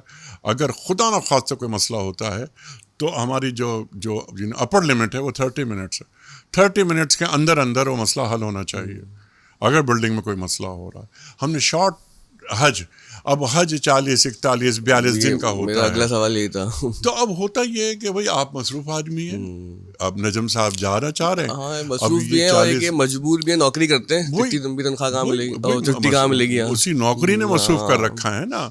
آپ کہاں میں ڈاکٹرز ہیں ہمارے، انجینئرز ہیں وغیرہ وغیرہ، واپس آئیں گے، ہمارے سروسز کے لوگ ہیں. کئی لوگ کے بچے چھوٹے ہوتے ہیں، وہ 40 دن کیسے چھوڑ کے جائیں. میری خالہ گئیں اور 40 دن بچے ہمارے پاس چھوڑ کے گئیں، تو ایک حج ان کا ہو گیا، ایک حج ہمارا ہو گیا. جی بچے پیچھے. تو وہ بس پھر ہم نے ان کو اس کو 21-22 دن کا وہ بھی حج کرایا. پھر ہم نے ایک سہولت اور یہ دی کہ اگر آپ یعنی 8 دن مدینے میں رہنا ہوتا ہے نا، یعنی اس حج سے پہلے ماضی میں ہمیشہ 8 دن مدینے میں. بعض لوگ کوئی 2 دن 3 دن رہنا چاہتے ہیں، ہم نے ان کی ثوابدید پہ چھوڑ دیا. اگر وہ خود کوئی ہماری طرف سے کوئی امپوزیشن نہیں ہے، کوئی حکم نہیں ہے ہمارا. اگر آپ کم دن اسٹے کریں گے تو ہم 35,000 روپے اور کم کریں گے آپ کا. تو اس میں سے کوئی بہت سارے لوگ. اچھا یہ آئیڈیا کیسے آیا؟ کیونکہ دیکھیں بات کیسے آیا، میں نے جب خبر پڑھی نا تو مجھے بڑی خوشی ہوئی. بلکہ مجھے یاد ہے 2-3 دوستوں نے مجھے اس نے رابطہ کیا کہ یار ہمیں بھی حج کرنا ہے، اور یہ بڑی اچھی ایک سچویشن ہمارے لیے ہے کہ ہم 20 دن والا کر سکتے ہیں، 40 دن والا پاسبل ہی نہیں ہے. تو یہ تو بڑا اچھا آئیڈیا. تو کیسے اچانک سے وارد ہوا آئیڈیا؟ نہیں، ہماری پوری ٹیم نے ڈسکس کیا. الحمدللہ جیسے میں نے عرض کیا، ہماری ٹیم، ہماری بیوروکریسی، بہت اچھے لوگ، بہت زبردست. ہمارے جو ڈی جی حج ہیں عبدالوہاب سومرو، بڑی کنٹریبیوشن ہے اس آدمی کی. اس نے وہاں مکہ میں بیٹھ کر، ہم جاتے رہے، ان سے میٹنگز ہوتی رہیں اور بہترین آئیڈیاز ہم ڈسکس کرتے رہے، جسے ہم کہتے ہیں نا کہ برین اسٹارمنگ. وہ برین اسٹارمنگ سیشنز جاری رہے. دیکھیے اب ذرا سا ہٹ کے ایک بات کہوں، آپ تو خیر بہت عالم آدمی ہیں، کہ والذین جاہدوا فینا لنہدینہم سبلنا. جب کوئی ایک نیکی کا خیال دل میں آتا ہے، آپ کے ذہن میں یہ بات ہو کہ انسانیت کی آپ خدمت کر رہے ہیں یا کرنا چاہتے ہیں، تو اللہ تعالیٰ خود راستے بناتا چلا جاتا ہے. میں آپ سے یہ عرض کروں اور اس ریکارڈ بھی کروا رہا ہوں یہ بات میں، جب میں گیا نا، میں بالکل اپنی کمائیگی کا مجھے احساس ہے، وہ بیان کر رہا ہوں. تو میرے ذہن میں یہ نہیں تھا یہ کوئی شارٹ حج، یہ جو عبایا ہم نے خواتین کو دیا، بیگز بھی دیا، بیگ فری، یہ 30 kg کا جو بیگ ہے ہر حاجی کو فری. ہمارے ذہن کے، اچھا ہمارے پوری ٹیم کے ذہن میں یہ بات نہیں تھی کہ ہم ہر حاجی کو ایک موبائل سم بھی دیں گے. تمام بس حاجی پہنچا، اس کو موبائل کنیکشن کا مسئلہ ہوتا ہے. جو حاجی جاتے ہیں وہ چاہتے ہیں کہ اپنے لوگوں سے بات کریں، رشتہ داروں سے ٹف ہوتا ہے اس کے دوران سم خریدنا. تو وہ ان کو سم دی گئی اور بہت سارے کام. اچھا اس میں بہت سادہ لوگ جاتے ہیں، کیونکہ الحمدللہ اللہ تعالیٰ نے وہ موقع دیا، بہت دفعہ وہاں جانا ہوا. تو جدہ ایئرپورٹ پہ میں نے بڑے کامنلی مناظر دیکھے انڈیا سے بھی آنے والے مسلمانوں کے لیے اور پاکستان سے بھی، کہ وہ سم جب لیتے ہیں نا ان کو سمجھ ہی نہیں آ رہی ہوتی. تو لینگویج بیریئر ہے، پھر وہ انگریزی نہیں آتی، پھر کبھی کیا ہوتا ہے سم ڈلتے ہیں تو وہ موبائل جو ہے عربی میں چلا جاتا ہے. کبھی کبھی یہ ہوتا ہے کہ سم ڈل جاتی، سگنل نہیں آ رہا ہو تو وہ کمیونیکیٹ نہیں کر پا رہے، تو انگلش نہیں آتی. تو یہ بہت اچھا کیا ہے کہ جو جاتے ہیں، ہاں وہ شاید آپ کے علم میں نہیں ہے، بہت بڑا کام ہو اللہ نے کرا دیا. وہ یہ کہ ہم نے آئی ٹی منسٹر، ایک بہت ڈائنامک ہمارے دوست تھے، بلکہ دوست ہیں، منسٹر تھے، عمر سیف اور ہم نے ڈسکس کیا اور عمر صاحب نے یہ کہا کہ ہم یہ ایک ایپ بنا دیتے ہیں. تو وہ ایپ بنی اب یعنی فاسٹ فارورڈ اس میں، بلکہ ہماری بلڈنگ میں انہوں نے اپنا اسٹاف بھی بٹھا دیا. ہمارے آفس میں ان کا اسٹاف بھی آیا اور ہمارا جو آئی ٹی ڈپارٹمنٹ ہے ہماری منسٹری کا، دونوں نے مل کے کام کیا، ایپ تیار ہو گئی. جتنے حجاج یہاں سے جا رہے ہیں یا چلے گئے ان کے موبائل پر وہ ایپ آ گئی. اب اس میں آپ کے تعلق سے جتنی انفارمیشن ہے، آپ مثال کے طور پہ حج کرنے جا رہے ہیں، کب جائیں گے، فلائٹ کب کی ہوگی، کہاں پہنچیں گے، ایئرپورٹ پہ کیا ہوگا، اور بہت سارے کام کی رپورٹ جب تک کہ آپ واپس نہیں آ جاتے اس ایپ کے ذریعے آپ کو انفارمیشن ملتی رہے گی. اس ایپ کو لوگ استعمال کر رہے ہیں اور ہمیں دعائیں دے رہے ہیں. پھر ایک کام اللہ نے اور کرایا ہم سے، وہ بھی بس میں نیا تھا اس وقت، میں اگست میں گیا، اور اگست میں ہی بلکہ چند دنوں میں یہ ہوا کہ سعودی وزیر حج ڈاکٹر توفیق ربیہ، ان کی آمد تھی پاکستان. تو چند دن ہوئے تھے، مجھے شاید 4-6 دن ہوئے تھے منسٹری جوائن کیے ہوئے. تو پرائم منسٹر صاحب نے یہ حکم دیا کہ آپ ان کے ساتھ ہوں گے، اور بس ان پہ ڈپیوٹ کر دیا مجھے. تو جب وہ ان کا جہاز اترا تو میں ایئرپورٹ پہ کھڑا ہوا، پہلا آدمی میں تھا جس نے انہیں ریسیو کیا، اور جب وہ جا رہے تھے تو آخری آدمی میں تھا جس نے ان سے گلے مل کے رخصت کیا. ہم یہ کہہ سکتے ہیں he was in safe hands. جی الحمدللہ. اچھا، اب یہ ہوا کہ وہاں پھر ایک بات، بہت سی پھر ان سے دوستی ہو گئی، بہت اچھا، لمبے ہم نے گپیں لگائیں، بڑا مزہ آیا. آج بھی دوست ہیں وہ ہمارے، بہت شاندار. وہ آدمی بہت اچھا ہے اور بہت پڑھا لکھا آدمی ہے. جیسے میں نے شاید ابھی ذکر کیا تھا کہ وہ آئی ٹی میں پی ایچ ڈی ہے، اور وہ امریکہ سے، وہ ہیلتھ منسٹر بھی رہا ہے، وہ آدمی کامرس منسٹر بھی رہا ہے، اور الحمدللہ بہت اہم لوگوں میں سعودی عرب کے. تو ہم بیٹھے ہوئے تھے تو ہم نے ایک ان کی اسکیم ہے بڑی شاندار، وہ ہے روڈ ٹو مکہ. اب روڈ ٹو مکہ میں یہ ہے کہ پاکستان کے مختلف شہروں سے صرف اسلام آباد کے لوگ اپنا امیگریشن اسلام آباد سے کرائیں، حجاج، اور جائیں. یعنی پھر وہاں جا کے جدہ ایئرپورٹ پہ، مدینہ ایئرپورٹ پہ نہیں لائک ہوگا. Domestic flight. صحیح ہے. جیسے آپ امریکہ جاتے ہیں امریکہ، اور اگر آپ اتحاد سے جائیں تو ابو دھابی سے آپ کا امیگریشن ہو جاتا ہے. تو جب آپ نیو یارک وغیرہ پہنچتے ہیں تو کوئی کچھ نہیں، سامان اٹھائیں جائیں. تو یہ بات اللہ نے ذہن میں ڈالی کہ یہ صرف اسلام آباد تک کیوں، کراچی، لاہور، اسلام آباد، پشاور اور کوئٹہ، یعنی اسلام آباد تو ہے ہی، تو کوئٹہ، پشاور، لاہور، کراچی، یہاں سے بھی جو حجاج جا رہے ہیں ہمارے، ان کے لیے کیوں نہیں ہے یہ روڈ ٹو مکہ؟ یہیں سے امیگریشن ہو، ڈومیسٹک فلائٹ کے طور پہ یہ پہنچیں جدہ یا مدینہ. اور تو اس توفیق ربیہ سے، ایکسیلنسی سے میری بات ہوئی، اور میں نے یہ بات کی. شارٹ کر دیتا ہوں میں. الحمدللہ کراچی سے جو لوگ اس سال گئے ہیں وہ روڈ ٹو مکہ کی سہولت اویل کر کے گئے ہیں. شروع انہوں نے کیا ہے.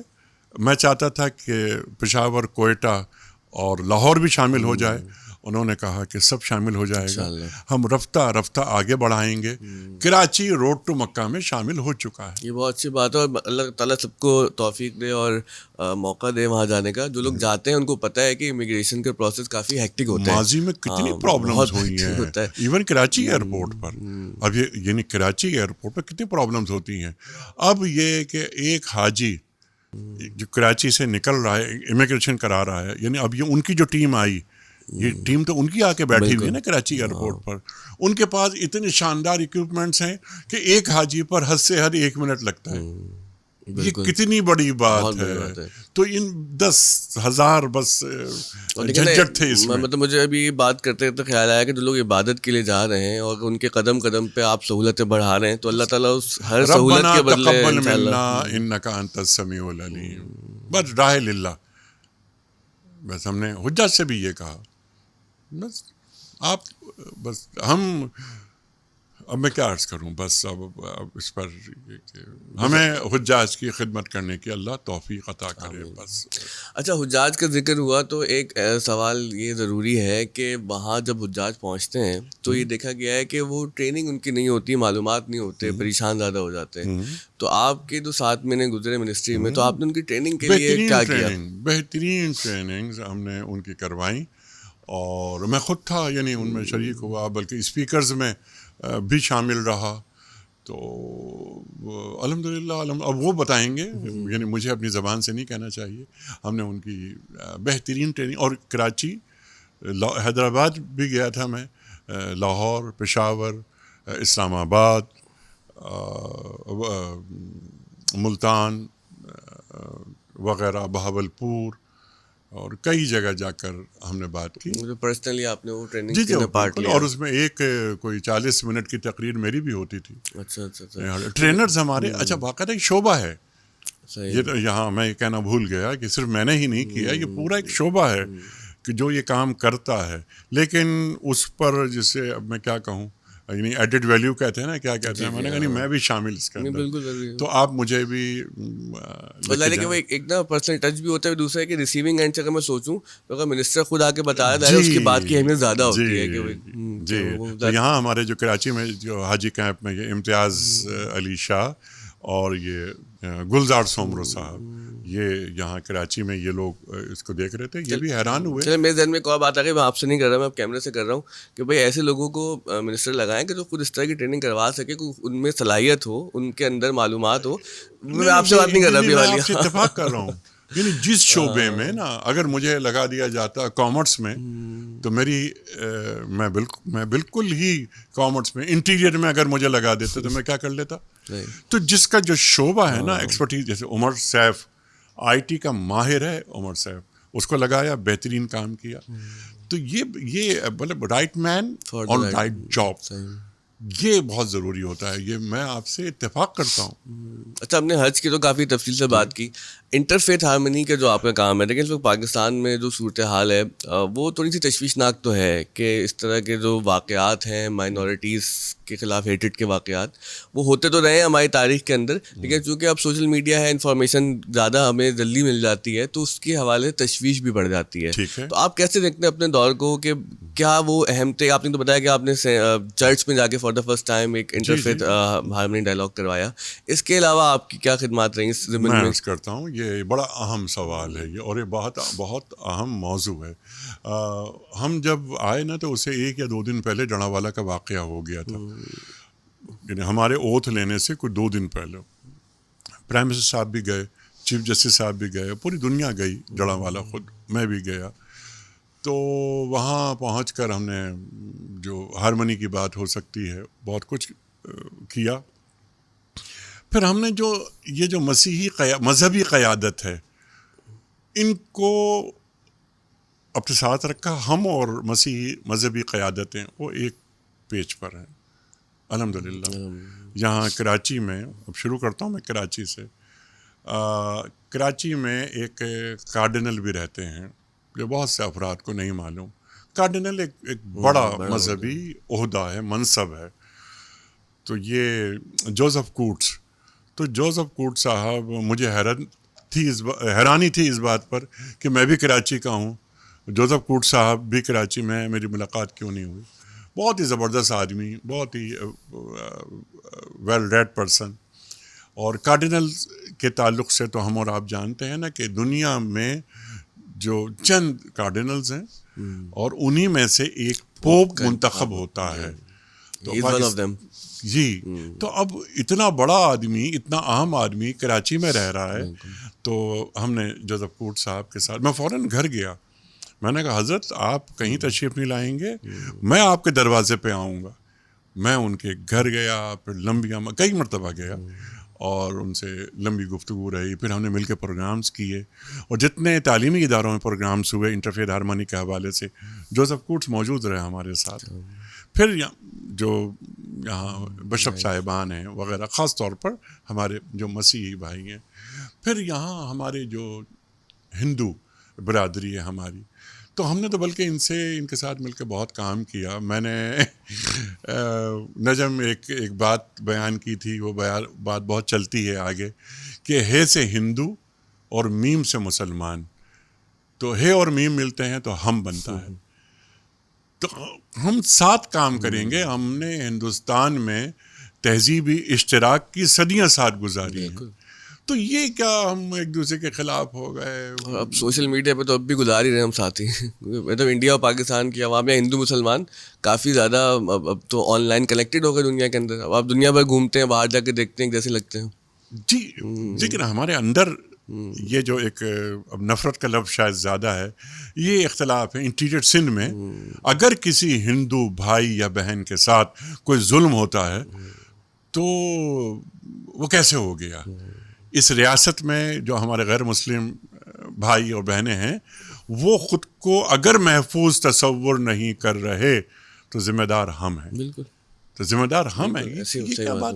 ہمارے غیر مسلم بھائی, ہم نے ان کے دسیوں پروگرام ہم اٹینڈ کیے, ان کے تہواروں میں گئے اور ان کو بتایا کہ ہم آپ کے ساتھ کھڑے ہیں.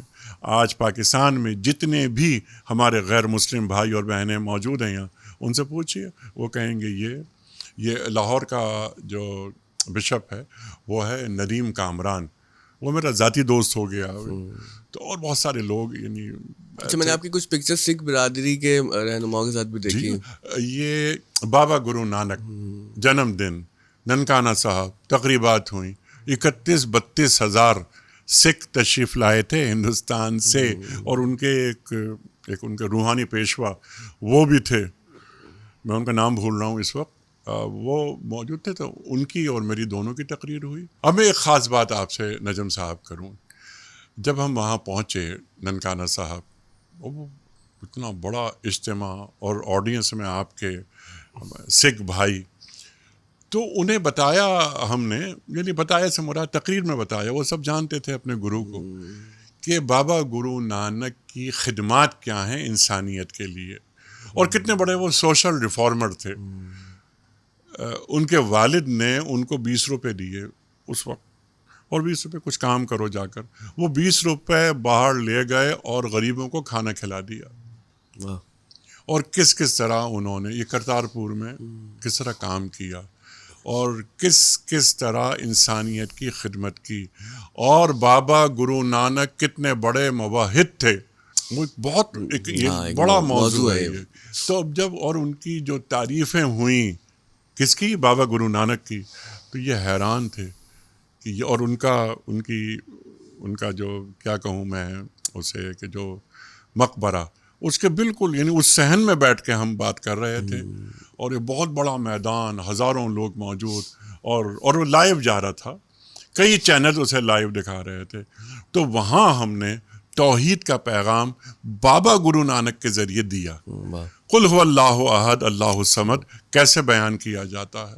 کیا بات ہے, یہ بہت ضروری ہے, بہت ضروری ہے, یہ بہت ضروری ہے. اچھا, کرتارپور کا آپ نے ذکر کیا, تو جو کرتارپور کوریڈور نے جو دونوں ملکوں کی عوام کو ایک پوائنٹ پہ جمع کیا, تو آپ اس پروجیکٹ کو کیسے دیکھتے ہیں؟ کہ نہیں, یہ اچھا خیال تھا, لیکن اس پر کیونکہ میرے انڈر رہا, میں جاتا رہا, دیکھتا رہا, تو کوئی 4000 کے قریب ایک ذہن میں یہ تھا کہ 4000 افراد روزانہ آئیں گے, صبح آئیں گے, شام کو چلے جائیں گے.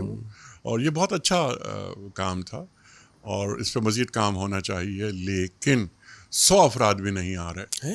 4000 افراد کو آنا تھا, 100 افراد بھی نہیں آ رہے. میں پوچھ سکتا ہوں کہ کیا وجہ اس کی؟ اس کی وجہ چلیے میں بیان کر دیتا ہوں. ایک وجہ یہ ہے, انڈین گورنمنٹ یہ نہیں چاہتی کہ وہاں سے زیادہ لوگ آئیں, سہولتیں وہ فراہم نہیں بہت افسوس کی بات ہے. تو اور بہت ساری باتیں ہیں. اچھا, تھوڑی سی کوتاہیاں ہماری بھی ہیں. ہم ایسا شاندار ماحول ان کے لیے ایسے بنائیں, بہت اچھا کام کر رکھا ہے بہت, لیکن اس کو مزید بہتر ہونا چاہیے. مثلاً اب آپ سوال یہ کر سکتے ہیں نا, کیا ہونا چاہیے.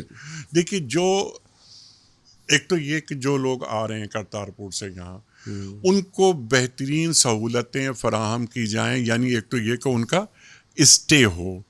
نمبر 2 یہ کہ جو یہ اب ان کو جو کیا کہیں گے انہیں, یعنی جو زائرین ہیں یہ زائرین دیگر مقامات پہ بھی جاتے ہیں, یہ ننکانہ صاحب وغیرہ, حسن عبدال وغیرہ, تو ان کے لیے بہترین ٹرانسپورٹ اور جہاں ان کا اسٹے ہوگا یہ سرکاری سرپرستی میں کیا جائے. بالکل کچھ مسائل ہوتے ہیں انٹیریئر کے حوالے سے, ایجنسیز وغیرہ دیکھتی ہیں. ہمارے تعلقات آپ جانتے ہیں نوعیت کیا ہے. ہم اس طرح ٹورزم کو بھی پروموٹ کر سکتے ہیں. یہ ریلیجس ٹورزم ہوگا اور اس میں ہم پیسے بھی بہت کما سکتے ہیں, اور یہ ڈالرز میں یہ پیمنٹ کرتے ہیں, ہمارے پاس ڈالرز بھی آ سکتے ہیں. لیکن ذرا سکون سے بیٹھ کر آدمی کام کرے. اور بہت سارے کام اس ملک میں بہت سارے کام ہو سکتے ہیں, بہترین کام ہو سکتے ہیں, لیکن لوگ بھی اچھے ہیں. ایسا نہیں کہ لوگ وژنری لوگ نہیں ہیں, سنسیئر لوگ نہیں ہیں, اس ملک سے محبت کرنے والے نہیں ہیں, بہت ہیں. کام کرنے کا موقع نہیں دیا جاتا. تو بہت ضروری ہے, اور اللہ کرے کہ یہ مزید سہولتیں بڑھیں آگے بڑھیں, وہ لوگ آئیں. جی. اور ان کا ظاہر ہے کہ ان کے ایک مذہبی جذبات جڑے ہوئے ہیں ان لوگوں سے, کہ جو لوگ سکھ آئے یہ کرتارپور, تو میری ذاتی ان سے باتیں ہوئیں کئی مرتبہ, اور میں نے ان سے پوچھا مجھے بتا دیجئے آپ کوئی ایک پریشانی آپ کو ہوئی ہو پاکستان میں ذمہ دار ہوں. کسی ایک نے بھی نہیں کہا کہ کوئی پریشانی ہوئی ہو کرتارپور کی حد تک. لیکن اس کا کینوس بڑھائیں نا, بالکل اس کا کینوس بڑھائیں. ہاں ظاہر ہے کہ اگر وہ آ رہے ہیں تو ان کو جو دیگر حکومت پاکستان ان کو جو سہولتیں فراہم کر رہی ہے, یعنی ان کی حفاظت کے حوالے سے بہت شاندار سہولتیں ہیں. ان کے لیے ہم نے جو کمرے بنائے ہیں ان کے بہت شاندار ہیں. ان کے لیے ہاسپٹلز ہیں وغیرہ وغیرہ. جتنی سہولتیں پاکستان انہیں دیتا ہے, ہر سکھ تعریف کرتا ہے. تو ہم ان سے یہ کہتے ہیں کہ جو تعریفیں آپ ہمارے سامنے کر رہے ہیں نا, اپنے ملک جا کر بھی یہ تعریفیں کیجیے گا اپنے ملک میں پہنچ کر, کہ پاکستانی بہت اچھے ہوتے ہیں, پاکستانی متعصب نہیں ہوتے, اور پاکستانی دونوں ہاتھ کھول کر استقبال کرتے ہیں. اور یہ تو بات حقیقت ہے. مطلب انڈیا سے جتنے لوگ آتے ہیں سب سے محبت کا مظاہرہ ہوتا ہے. اور آپ نے دیکھا ہوگا کئی کرکٹرز ہیں, کاش پاکستان سے جو لوگ ہندوستان جاتے ہیں اور جا رہے ہیں وہ بھی یہ کہہ سکیں وہ بھی یہ کہہ سکیں کہ ہندوستان نے پاکستانیوں کو بڑی محبت سے نوازا, اور ہمارا استقبال بھی دونوں ہاتھ کھول کر کیا. بالکل, یہ بہت اچھی بات ہے. بائلیٹرل مجھے یار کرکٹرز کتنے بتاتے ہیں کہ وہاں کے جو ہندوستان کے اور لوگ جو وہاں کے مشہور ہیں کہ یا پاکستان آ جائیں, یا ویسے بھی کوئی مشہور آدمی نہ ہو اور پتہ چل رہا ہے کسی کو یہ انڈیا سے آیا ہو, تو پیسے نہیں لیتے لوگ کھانے کے, رکشے کا کرایہ نہیں لے رہے, ٹرانسپورٹ کا کرایہ نہیں لے رہے. کئی لوگوں نے یہ واقعات جو ہے وہ بتائے ہیں, آن ریکارڈ ہے. اچھا, میں یہاں ایک بات صرف عرض کروں گا کہ میرا بھی 2 دفعہ جانے کا اتفاق ہوا ہے ہندوستان. عوامی سطح پر کوئی پریشانی نہیں ہے, بہت محبت کرتے ہیں. ہاں, وہ ایک ٹریک ٹو ڈپلومیسی, یہ اس میں اضافہ ہونا چاہیے. اور جو پیپل ٹو پیپل کانٹیکٹ ہوتا ہے نا, اس کانٹیکٹ کو آدمی آگے بڑھائے. یعنی کم از کم ہم پاکستان اس میں میں یہ ضرور ایڈ کروں گا کہ 2014 سے پہلے کے جو لوگوں کے وہاں کے ایکسپیرینسز ہیں پاکستانی جو گئے انڈیا سے, میں بھی 2008 میں گیا تھا تو بہت اچھا ایکسپیرینس رہا.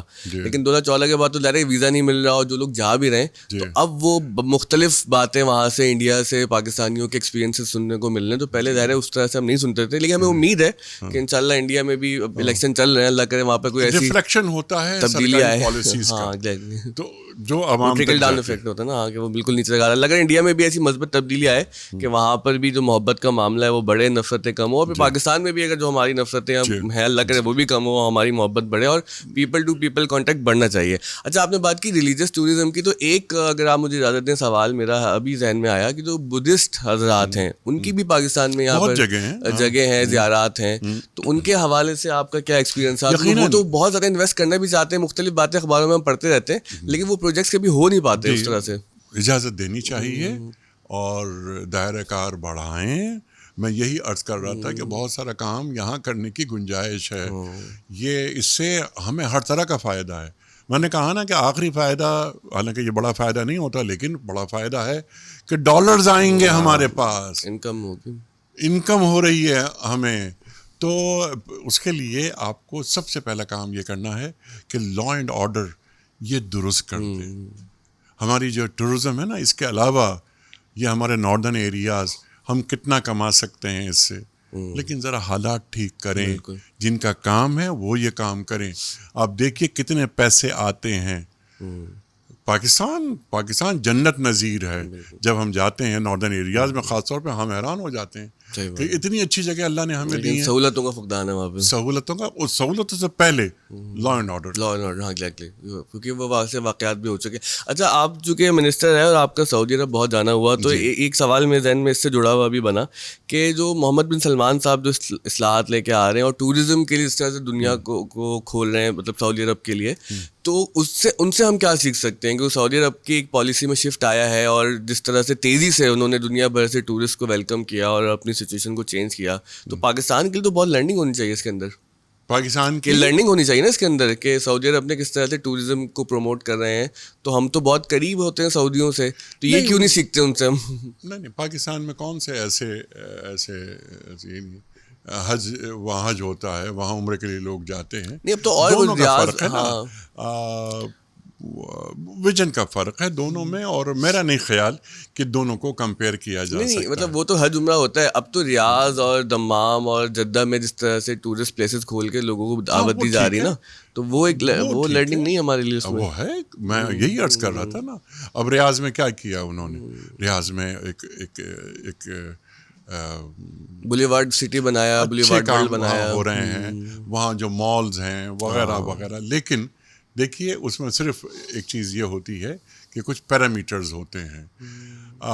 ہم نہیں دیکھنا چاہتے کسی مسلمان ملک کے کسی شہر کو کہ جس پر یورپ کے اثرات ہوں, عیاشی کا اڈا نہ ہو. بس دیکھیے, ایک ترقی کرنا, ماڈرنٹی بری چیز نہیں ہے, لیکن یہ مغربیت کے زیر اثر رہتے ہوئے جو ایک جدیدیت ہے, یہ ناقابل قبول ہے. اسلام سے زیادہ ماڈرن ریلیجن کون سا ہو سکتا ہے؟ لیکن یہ مادر پہ در آزاد ہو جانا اور ایک مادہ پرستی وغیرہ وغیرہ تمام چیزیں, تو یہ نہیں ہونا چاہیے. نمبر ٹو کہ سعودیہ محض ایک ملک ہی نہیں ہے.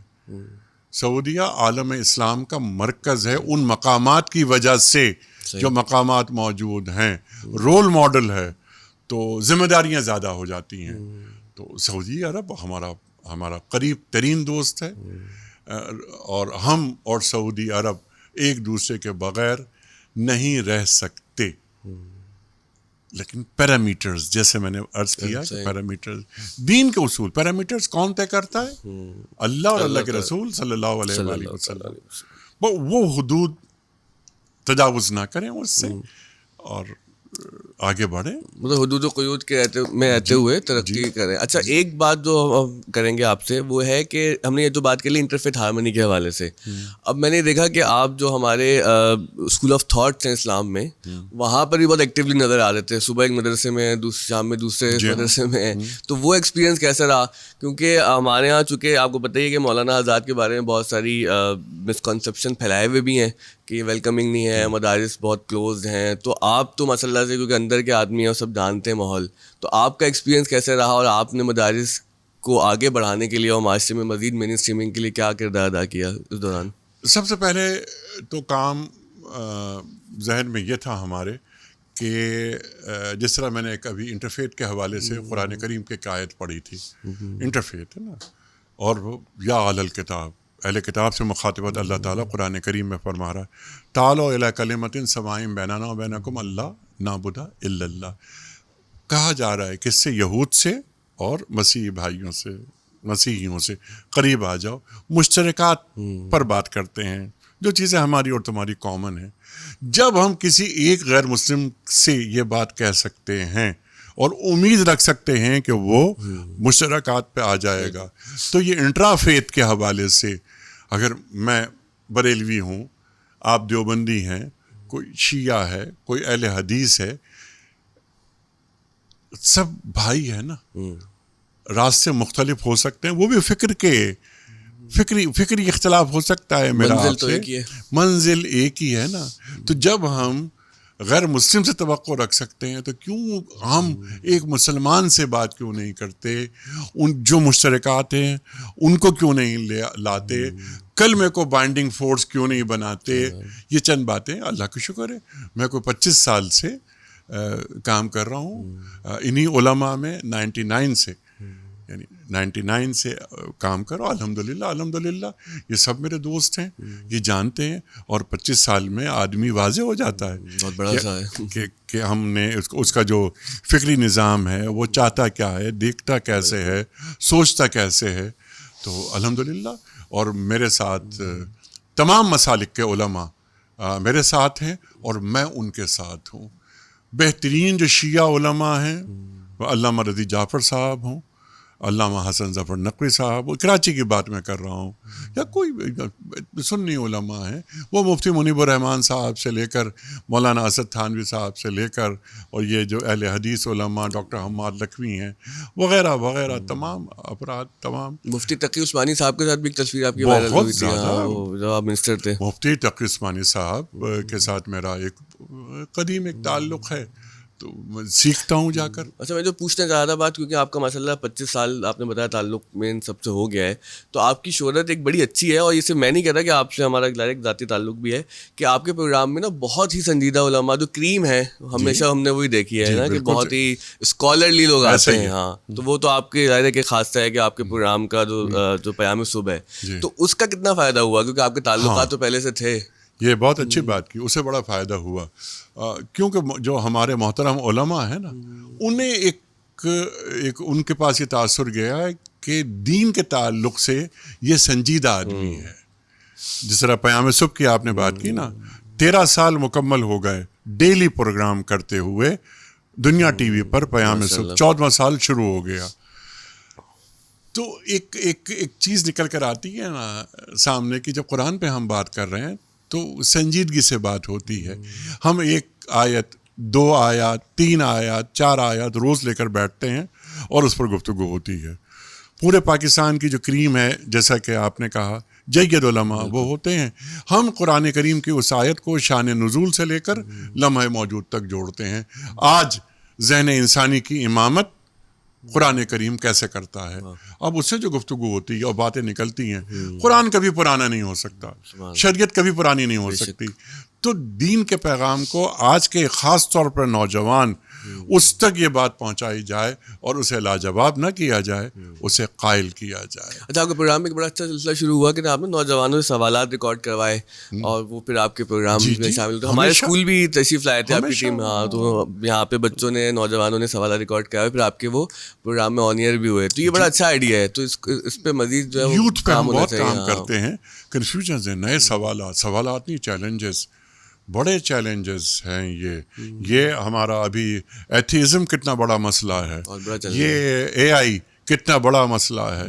اس پر اب یہ ہمارے بچے، یعنی کوئی ویسٹ کے بچوں کی بات نہیں کر رہا، ہمارے بچے جو یہاں سے، جو لمس سے نکل کر آتے ہیں، جو آئی بی اے کے ہیں، زیبس کے ہیں، فاس کے ہیں، تو یہ بچے جب آتے ہیں تو وہ ایک 20 22 24 سال کا لڑکا یا لڑکی وہ سوال کرتا ہے.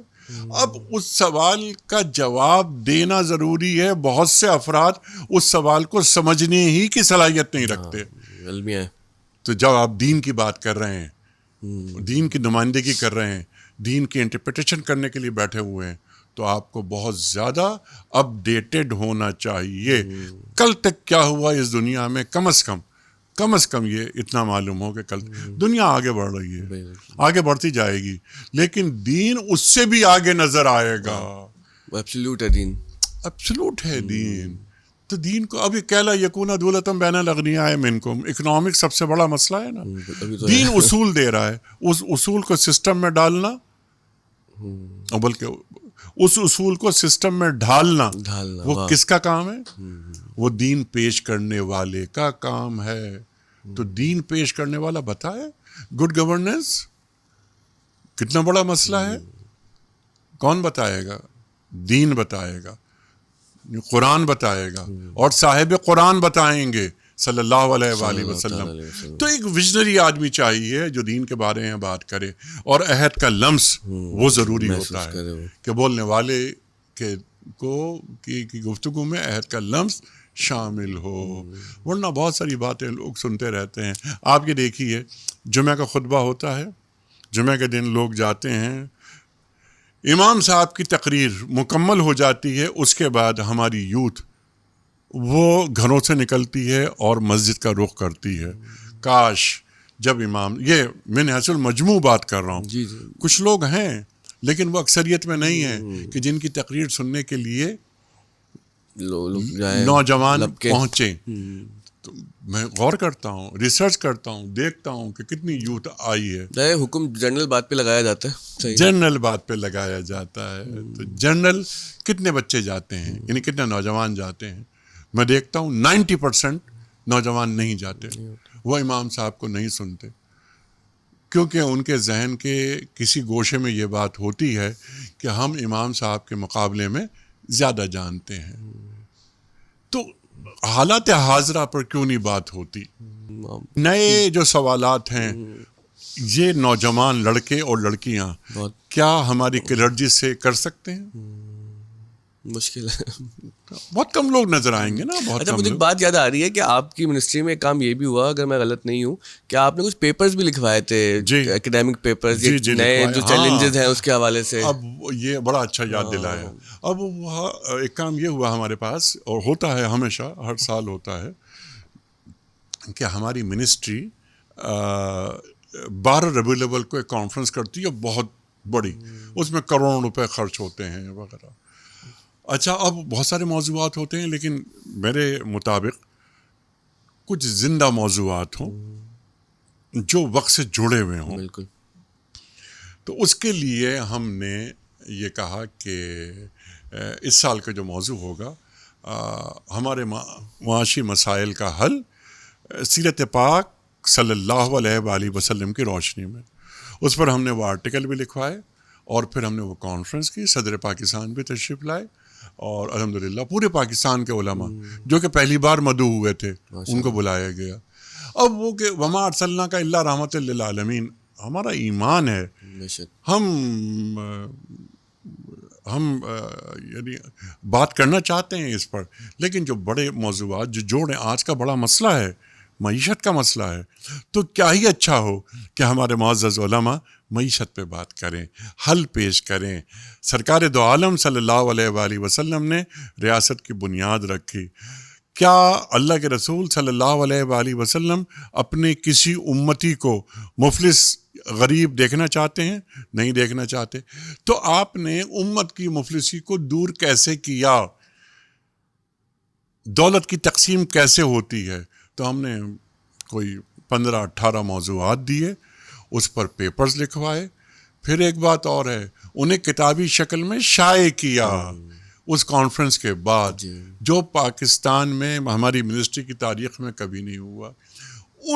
ان پیپرز کو جو کتابی شکل میں شائع ہوئے, اسے ہم نے پوری دنیا میں تقسیم کروا دیا. یہ بڑا ریسرچ ورک جو ہمارے معزز علماء نے کیا, اور اس کو ہم نے. اچھا, میں دیکھنے والوں کو بتانا چاہوں گا بڑا امپورٹنٹ ورک ہوتا ہے, کیونکہ عام ذہن نہیں سمجھ پاتا کہ ریسرچ ورک یا سائٹیشنز کتنی امپورٹنٹ ہوتی ہیں مستقبل میں آپ کی تاریخ بنانے کے لیے, آپ کو ریسرچ کی دنیا میں اگلے سال کا موضوع بھی وہ ہم نے میٹنگ بلا لی, اور میٹنگ بلا کر ہم نے وہ تھا معاشی مسائل کا حل سیرت کی روشنی میں نا لاسٹ ایئر. اب جو آئے گی 12 ربیع الاول, تو اس کے لیے ریاست کا تعلیمی نظام سیرت پاک صلی اللہ علیہ وسلم کی روشنی میں, یہ بھی فائنل کر کے ہم دے کر آ گئے ہیں.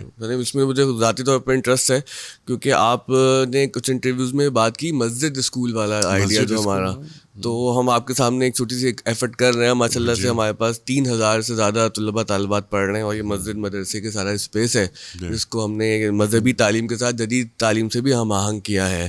تو آپ نے کئی جگہ یہ بات کی مسجد اسکول والا آئیڈیا, اور تو مطلب ظاہر ہے کہ کئی لوگ کام کر بھی رہے ہیں, ہم بھی آپ کے سامنے کام کر رہے ہیں. تو آپ کو لگتا ہے کہ اس آئیڈیا پہ مزید کام ہونے کی گنجائش ہے, ہونا تو چاہیے, ہو سکتا. اور جب سرکار کی سپورٹ ہوتی ہے تو بہت سارے کام ہو جاتے ہیں. ہم نے چاروں جو صوبائی وزراء کو ہی بلا لیا, اور صدر پاکستان اس آئیڈیا کو لے کر آگے چلے جو ہم نے ان کی خدمت میں پیش کیا. تو عارف علوی صاحب اس وقت صدر تھے, تو انہوں نے بہت پسند کیا, انہوں نے اس کو لے کے آگے چلیں گے. چاروں صوبائی وزراء کو بلایا, بیوروکریسی کو بلایا, پھر AJK کے لوگ بھی آئے, GB کے لوگ بھی آئے, ہم نے بہت سارا کام آگے تک پہنچا دیا. لیکن وہ جب سے ہم آئے ہیں مجھے افسوس سے یہ بات کہنا پڑ رہا ہے اور میرا دل بڑا افسردہ ہے, 1 انچ بھی کام آگے نہیں بڑھا.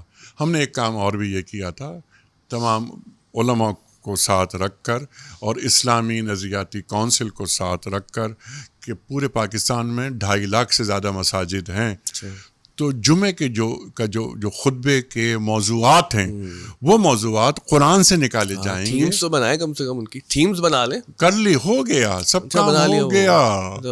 اور ہم نے کوئی 52 جمعے ہوتے ہیں نا, تو ہم نے 100 عنوانات جو کس نے بنائے, اسلامی نظریاتی کونسل نے. اچھا. اور پھر وہاں سے وہ تیار ہو گئے.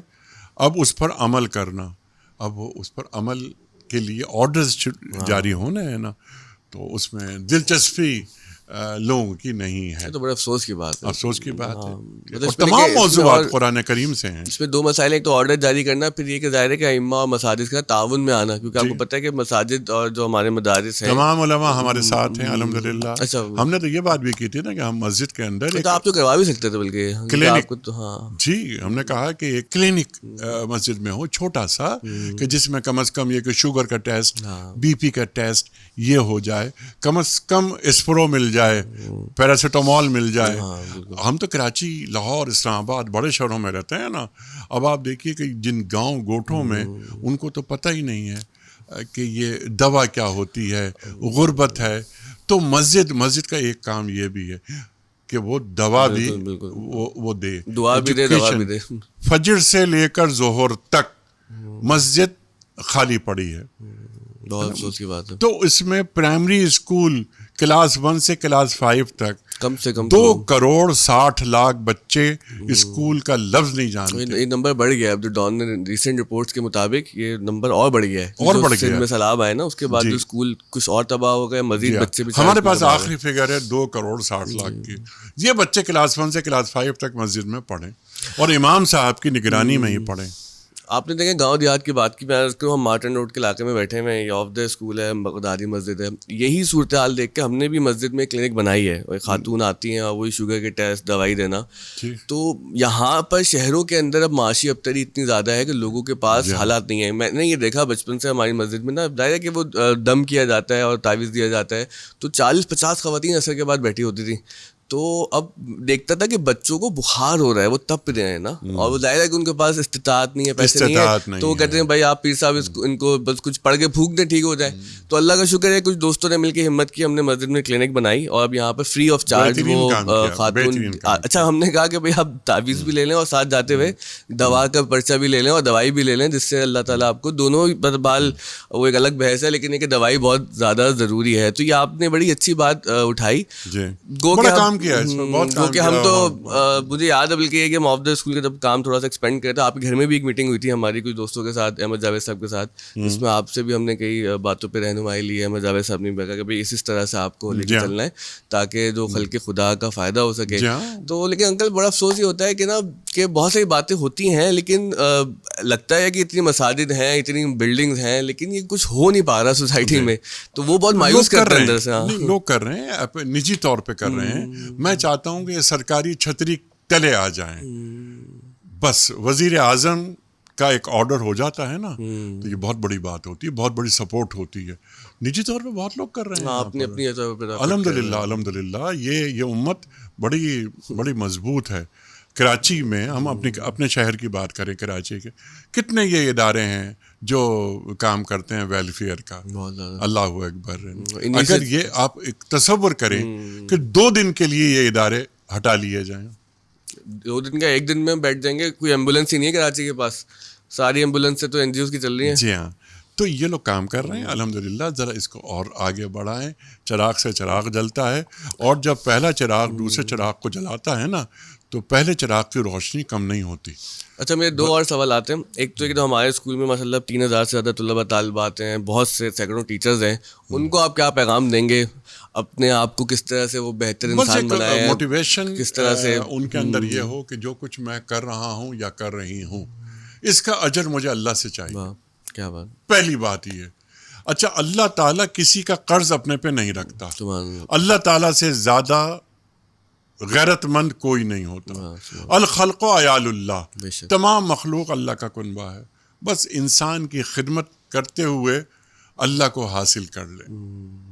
سبحان. اچھا آخر میں پاکستان کے حوالے سے کوئی خیر کی بات, کوئی امید کی بات, کیونکہ میں اب یہاں پہ نوجوانوں سے بہت انٹریکٹ کرتا ہوں نا, تو مجھے لگتا ہے مایوسی بہت بڑھ گئی ہے. جی بڑھ گئی ہے, بہت زیادہ بڑھ گئی ہے. لیکن میں نے پہلے بھی کئی مرتبہ یہ بات کہی ہے مختلف ٹی وی ٹاکس میں, اب بھی میں یہ بات کہتا ہوں کہ پاکستان کا مستقبل بہت شاندار ہے, بہت زبردست ہے, اور تھوڑا سا انتظار کر لیجئے, تھوڑا سا. ہم تو انتظار کر رہے ہیں, تو جنہوں نے کرنا ہے ان کو کیا کہیں گے آپ کہ کیسے میں انہیں کی بات کر رہا ہوں. اچھا ان کو انتظار کرنا ہے. نہیں وہ کر رہے ہیں. اچھا یعنی میں انہیں کی بات کر رہا ہوں کہ جو بڑے ہیں وہ جانتے ہیں چیزوں کو, وہ غافل نہیں ہیں. چیزیں اسٹریم لائنڈ ہو رہی ہیں اور انشاءاللہ چند ماہ میں چیزیں اسٹریم لائنڈ ہو جائیں گی. ہمارے پاس جو بڑے مسائل ہیں ان میں سے کچھ پیسے باہر سے آنے ہیں, وہ انشاءاللہ وہی بہت جلد آ جائیں گے. اور یہ میں انفارمیشن کی بنیاد پر بات کہہ رہا ہوں, میں کوئی تجزیہ نہیں کر رہا. نمبر 2, فوکس کرنا چاہیے. جو بے یقینی اس ملک میں پھیلی ہوئی ہے نا, اور جو مایوسی, اس کو نکالا جائے. کچھ ڈومیسٹک پالیسیز بنانی ہیں, تو وہ پالیسیز بننے میں کیوں تاخیر ہو رہی ہے, ان پالیسیز کو اس میں, تاکہ پہیہ چلے, غربت کا خاتمہ ہو. اور خاتمہ اگر نہ ہو تو کم از کم غربت کم ہو.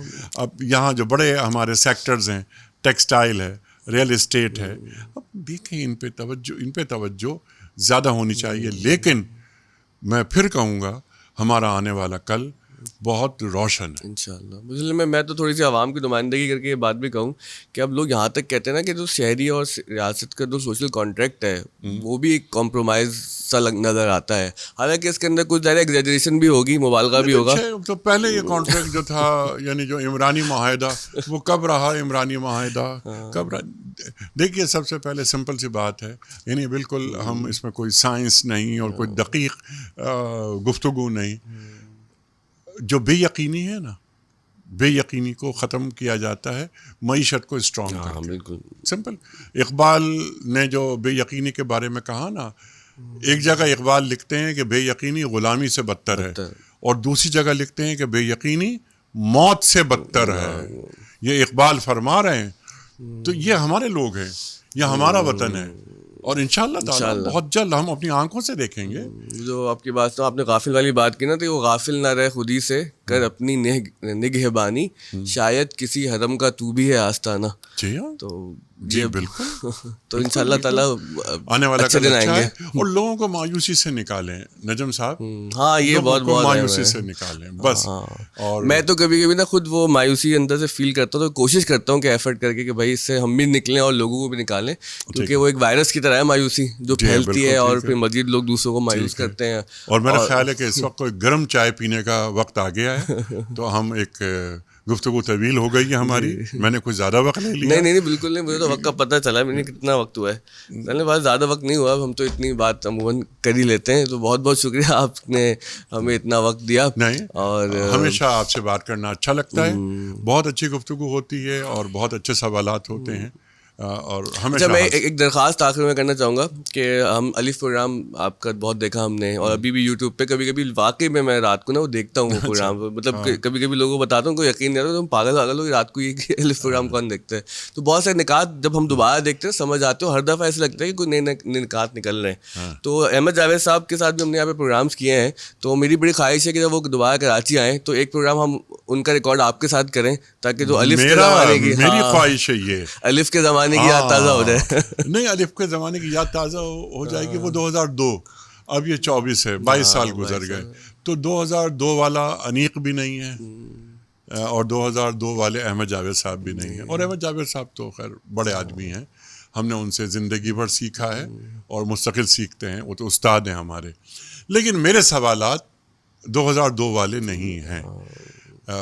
یہی تو آپ کا خاصہ میں ہے یہی چاہتا ہوں کہ اب ہونا بھی چاہیے. ہاں کہ اب میں جب ان سے گفتگو کروں تو وہ پھر وہ جو آپ ممبر والی بات کہتے ہیں مسئلہ یہی نا کہ وہ بات 2002 والی ہو رہی ہے نا اور 2024 آ گیا ہے, تو یہی ضرورت ہے ہمیں کہ اب 2024 والے سوالات, تو ہم چلے ناظرین کو ہمیں ٹیزر دے کے جا رہے ہیں کہ انشاءاللہ تعالیٰ وہ ہم جو ہے 2024 والے سوالات انیق صاحب سے سنیں گے, جن کے جوابات احمد جاوید صاحب دیں گے. جی ہم وہ کوشش کریں گے جوابات دینے کی, وہ شاید سوالات پہ تو ہمیں یقین ہے جوابات دیکھ لیں گے پھر ہم انشاءاللہ. تو بہت جاوید صاحب بہت زبردست ہیں, اور بلکہ جاوید صاحب ہم سب کے لیے ایک نعمت ہے. ویسے بہت بہت شکریہ آپ کی تشریف آوری کا. انشاءاللہ تعالیٰ تو ہم ایک اچھی خبر کے ساتھ یہ پوڈ کاسٹ ختم کر رہے ہیں کہ ایک پوڈ کاسٹ یہاں سے آف دا اسکول کے پلیٹ فارم سے ایسا ہوگا انشاءاللہ جلدی, جس میں انیق صاحب کے سوالات ہوں گے اور احمد جاوید صاحب کے جوابات ہوں گے. تو بہت شکریہ, پھر ملتے ہیں.